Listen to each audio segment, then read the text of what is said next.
नमस्कार दोस्तों। मैं आज आया हूँ आपको दिल्ली पुलिस के जीके की स्ट्रेटेजी के बारे में बताने के लिए। तो उसमें देखेंगे कि दिल्ली पुलिस में जीके जो 50% रोल अदा करता है। तो जैसे 100 क्वेश्चन होते हैं उसमें से 50 क्वेश्चन ओनली जीके के आते हैं। तो ये एक अहम रोल है दिल्ली पुलिस में जीके का। तो इसमें हम देखेंगे कि क्या पढ़ना और इसके लिए बेस्ट बुक कौन सी हो सकती है, बेस्ट टीचर कौन सा हो सकता है। तैयारी के दौरान जो मैंने चीज़ें फॉलो की, जो मैंने चीज़ें अवॉइड की और आपको भी क्या अवॉइड करना चाहिए और क्या मतलब उसके लिए करना चाहिए, तो वो सारी बातें मैं बताऊंगा। और मैं दिल्ली पुलिस में अभी फ़िलहाल पोस्टेड हूँ। जो मैंने तैयारी करके मैंने सिलेक्शन लिया उसमें मेरी रैंक 344 थी ऑल ओवर इंडिया।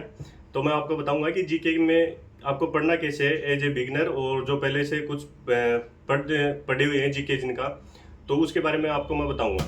तो पहले तो आपको देखना है कि जीके में सिलेबस क्या है, कि जीके में सिलेबस का क्राइटेरिया क्या क्या है। तो उसमें है हिस्ट्री है, जिसमें एंशियंट आ जाएगी, मिडिवल आ जाएगी, मॉडर्न आ जाएगी। उसके बाद ज्योग्राफी है, ज्योग्राफी इंडिया और वर्ल्ड की आएगी। उसके बाद पॉलिटी है, पॉलिटी में कॉन्स्टिट्यूशन आएगा अपना इंडिया का और पंचायती राज है। फिर स्टैटिक जीके जो आजकल बहुत चर्चा में है, मतलब काफ़ी टफ भी थोड़ा लगता है। और उसके बाद करंट अफेयर है, इकोनॉमिक्स है और साइंस का पोर्शन भी है। तो हम एक एक सब्जेक्ट के बारे में बात करेंगे, क्यों आपको क्या फॉलो करना है और क्या नहीं। और मैं आपको एक बेस्ट बुक भी बताऊंगा और टीचर भी बताऊंगा। तो पहले हम बिगिनर की बात करते हैं कि आप जैसे बिगिनर हैं और आपको जीके के अंदर क्या पढ़ना चाहिए। तो जीके के अंदर पहले तो आपको एक क्राइटेरिया फिक्स करने के लिए आपको एक गाइड चाहिए। या तो आप बुक से कर सकते हैं, लेकिन बुक्स थोड़ा आपको बोरिंग लगेगी, क्योंकि वो आपके क्राइटेरिया माइंड में इमोशन फिक्स नहीं कर पाएगी। तो उसके लिए आपको मैं यही सजेस्ट करूंगा कि आप एक टीचर की मदद जरूर लें। तो वो आपके माइंड में एक जीके को लेकर कौन कौन से टॉपिक आते हैं, कौन कौन से जहाँ से क्वेश्चन श्योर है कि वहाँ से आने हैं, तो वो आपको माइंड में फिक्स कर देगा उसकी लिमिट की हाँ इधर से आ सकते हैं। तो आपको एक इमोशन जुड़ जाएंगे उससे, तो आप उसमें इंटरेस्टेड भी रहोगे डे बाय डे। बाकी आप बुक से करेंगे तो वो थोड़ा बोरिंग हो जाएगा और आप उससे कनेक्ट नहीं रह पाओगे लंबे टाइम तक, और फिर पीछे का मतलब भूलते भी जाएंगे और समझ में भी नहीं आएगा कि क्या हो रहा है क्या नहीं हो रहा। तो मैं बिगिनर के लिए सजेस्ट करूंगा कि आप एक टीचर की मदद जरूर लें। और उसमें जैसे हिस्ट्री से आप शुरू कर रहे हैं तो बढ़िया बात है, हिस्ट्री से कर सकते हो या फिर ज्योग्राफी से भी कर सकते हो। हिस्ट्री को आप पढ़ने के लिए टीचर की मदद लेंगे। टीचर जो बता रहा है वो नोट्स आप खुद से बनाएंगे। खुद से बनाने के लिए मतलब आप इतने भी लेंदी नहीं बनाने, आपको शॉर्ट नोट्स बनाने हैं। जैसे सिंधु घाटी सभ्यता है तो सिंधु घाटी सभ्यता के लगा के, फिर मोहनजोदड़ो है, हड़प्पा है, उसमें लगाना नीचे कि इसकी खोज इसमें हुई थी, इसमें ये मिले थे। लेंदी नहीं बनाना कि सिंधु घाटी सभ्यता की खोज इसने की, फिर इसमें 4 शहर खोजे गए, उसमें ये था, फिर इसमें ये वस्तुएं मिली, इन पर ये नक्काशी थी, इसकी व्यवस्था ये थी। ये नहीं करना आपको, बिल्कुल शॉर्ट नोट्स बनाने, वो हर सब्जेक्ट के साथ करने, ताकि एग्जाम के लास्ट के टाइम में भी आप 1.5 से 2 घंटे में उनको रिवाइज कर पाओ। और ये बेनिफिशियल उस टाइम होगा जब आपके एग्जाम के नज़दीक होंगे। तो पहला काम तो यही करना है कि आपको नोट्स खुद से बनाने हैं। दूसरा शॉर्ट नोट्स बनाने जिससे आपको रिवाइज करने में आसानी हो। दूसरा ज्योग्राफी में भी यही करना आपको, पहले हिस्ट्री कर ली आपने, एंशिएंट कर ली, मिडिवल कर ली और मॉडर्न कर ली। और उसमें साथ साथ आपको ये करना है कि जैसे हिस्ट्री, एंशिएंट हिस्ट्री पढ़ रहे हैं आपने, सिंधु घाटी सभ्यता कर ली, जैन धर्म कर लिया, बौद्ध धर्म कर लिया, तो उसके पर्टिकुलर क्वेश्चंस लगाने हैं उस सब टॉपिक के। जैसे आपने, और इसके लिए आप पिनेकल की किताब आती है प्रीवियस ईयर की, उसको उठाना और उस टॉपिक के क्वेश्चंस लगाना। तो अगर क्वेश्चंस में आपको मिस्टेक नहीं आ रही है, आप इजीली कर पा रहे हैं, तो आपका टॉपिक वो तैयार हो चुका है। अगर उसमें आप मिस्टेक कर रहे हैं तो आप उसे फिर से रिवाइज करें। और ध्यान ये रहे कि कई लोग ये करते हैं कि जैसे जैन धर्म पढ़ लिया, बौद्ध धर्म पढ़ लिया, फिर आगे मौर्य काल वगैरह पढ़ते पढ़ते आगे बढ़ जाते हैं, लेकिन वो पीछे वाला रिवाइज नहीं करते हैं। तो ये बहुत बड़ी मिस्टेक है, ये आप ना करें। और जैसे ही मतलब टॉपिक कंप्लीट होता है, एक बार रिवाइज करके क्वेश्चन अटेम्प्ट जरूर करें। और जैसे ये 5-4 टॉपिक आप करेंगे तो इसमें आपका कॉन्फिडेंस काफ़ी बढ़ेगा। और अगर आप नहीं करते हैं तो कॉन्फिडेंस वीक होता जाएगा और फिर वो रिवाइज का बर्डन बढ़ता जाएगा और फिर एक मतलब वापस से फ्लॉप हो जाएगी आपकी स्टडी। तो उसके लिए ये कंसिस्टेंसी जरूर बनाए रखनी है कि जैसे टॉपिक खत्म होता है उसको रिवाइज हाथों हाथ करना है। दूसरा, उसके क्वेश्चंस जरूर लगाने हैं। और जैसे ही 5-7 दिन के लिए आप पढ़ लें तो 10 दिन में एक बार रिवाइज जितना पढ़ा उसके गो थ्रू जरूर होना है। ये करना मस्ट है, तब जीके ऑटोमेटिक आपका तैयार भी होने लगेगा, आपका स्कोर भी बढ़ेगा और आपको कॉन्फिडेंस भी आएगा। दूसरा, ये ज्योग्राफी में भी यही करना है, पॉलिटी में भी आपको यही करना है।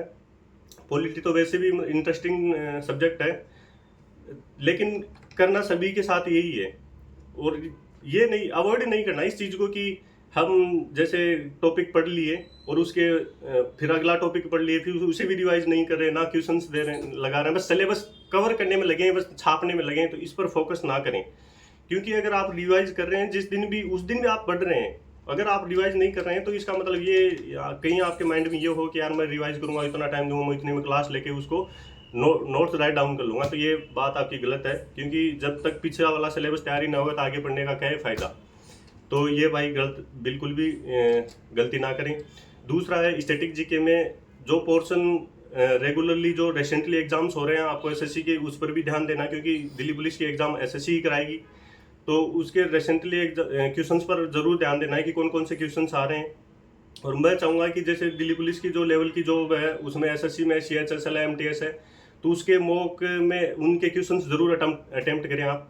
रीजनिंग में भी क्वेश्चन लगाएंगे तो उसमें भी जैसे कंट्रीज हैं, उनके कैपिटल्स हैं और उनकी जो करेंसीज हैं उनको भी याद करते रहें, इंपॉर्टेंट डेज हैं वो याद करते रहें, साथ के साथ चलता रहना चाहिए, ताकि मतलब रीजनिंग में भी इनसे क्वेश्चन आते हैं एनालॉजी में, तो इनमें फ़ायदा मिलेगा आपको। दूसरा ज्योग्राफी है, हिस्ट्री है, पॉलिटी, इनका सिलेबस आप 50% कवर कर लेते हैं। जैसे मैंने बताया सेम सारे सब्जेक्ट के साथ ऐसा ही करना है। फिर आप मॉक लगाएं, लेकिन मॉक में लगाएं जब जितना आपने सिलेबस किया उसमें से गलत होने नहीं चाहिए। अगर उसमें से गलत हो रहे हैं तो आपको सुधार उसमें करना है।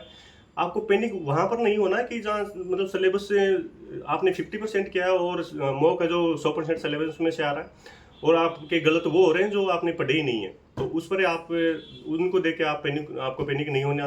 अगर जो पढ़े हैं उसमें से गलत हो रहा है तो आपको ज़रूर ध्यान देना चाहिए कि मैं क्या पढ़ रहा हूँ और मेरी वीकनेस क्या है।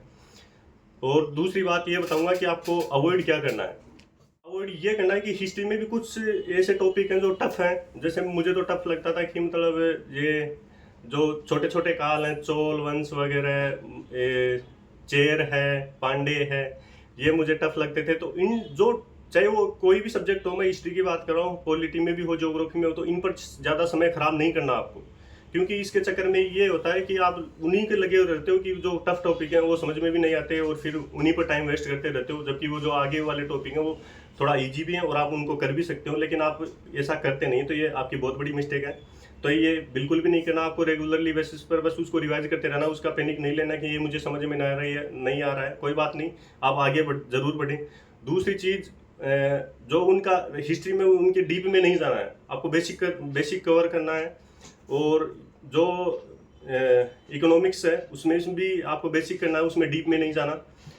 तो भाई इस तरह से पढ़ें। और बुक में मैं सजेस्ट करना चाहूँगा जो आपके लिए बेस्ट बुक है ऑल ओवर जीके की, जिसमें हिस्ट्री भी हो, पॉलिटी भी हो, ज्योग्राफी भी हो और इकोनॉमिक्स भी हो और स्टैटिक जीके भी हो। उसके लिए मैंने वही पढ़ी है और अभी भी पढ़ता हूँ मैं। वो है परमार की सर की एसएससी जीके के नोट्स हैं, उसमें से टू द पॉइंट दिए हुए हैं सब। और जो ऐसा कोई नहीं है कि टॉपिक जिसमें से क्वेश्चंस आए हों और वो टॉपिक सर ने छोड़ दिया हो, और उसमें एकदम शॉर्ट नोट्स हैं। जैसे आप पढ़ेंगे, मतलब एक बार आप सिलेबस टीचर से करेंगे, आप उसके बाद बुक्स उठा के पढ़ेंगे ना, तो आपको लगेगा कि यार वास्तव में गजब लिखा हुआ है और बढ़िया। मिस्टेक्स ही मैंने बताई। और एक और ज़्यादा मिस्टेक्स ये है कि आपको जो अलग अलग रिसोर्सेज हैं उनसे नहीं पढ़ना है। आपको एक टीचर सेलेक्ट करना है, एक प्लेटफॉर्म सेलेक्ट करना है, उसी से पढ़ना है। नहीं कि मतलब आज कहाँ क्लास ले रहे हैं, कल कहाँ ले रहे हैं, उसी टॉपिक के बारे में, ना तो वो टॉपिक कंप्लीट होगा ना आपका सिलेबस कंप्लीट होगा। जो भी बिगिनर है भाई वो कभी ऐसी गलती ना करें। जो आपको समझ में आता है टीचर उसी से जुड़ जाइए और पूरा सिलेबस उसी से करिए। और जैसे मैंने बताया कि नोट्स हमेशा शॉर्ट बनाएं। दूसरी चीज़ ये है कि आप जैसे ही 60-70% आपका सिलेबस हो जाता है तो मॉक जरूर दें। और जो रिसेंटली एग्जाम्स में एसएससी के एग्जाम से जो क्वेश्चंस आए हैं उनको अटेम्प्ट जरूर करें। उससे मतलब पैटर्न का पता लगता है कि क्या क्या सवाल आ रहे हैं। और कोई भी भाई नए जो एग्जाम एंडर हैं उनको लेके पैनिक ना हो, क्योंकि ऑलमोस्ट क्वेश्चंस वहीं से आने हैं। बाकी जो अभी CGL हुआ है, CHSL होना है, CPO होगा, तो उसके जो भी जीके में क्वेश्चंस आ रहे हैं उनको अटेम्प्ट करना और उसी के हिसाब से आपको अपनी सिलेबस में प्रिपरेशन करनी है। तो भाई मैंने भी यही किया था और अभी भी कर रहा हूँ। भाई जो भी वीडियो देख रहे हैं तो आपको जो भी समझ में आए इसमें आप ज़रूर करें और फिर उसके बाद कमेंट करना कि मुझे कि क्या इसमें हेल्प मिली। दूसरी चीज़ ये कि जो मैंने बताया वो करना और जो अवॉइड करना वो बताया वो भी करना आपको। बाकी पढ़ते रहिए, सिलेक्शन ज़रूर होगा और जीके एकदम आपका इम्प्रूव होगा। तो धन्यवाद भाइयों। और हाँ, सपोर्ट ज़रूर करना भाई कि मैं थोड़ा मोटिवेट मैं भी होता रहूँ और बाकी जो जिनको हेल्प की नीड है उन तक भी हमारी वीडियो पहुँचाए। तो थैंक यू भाई।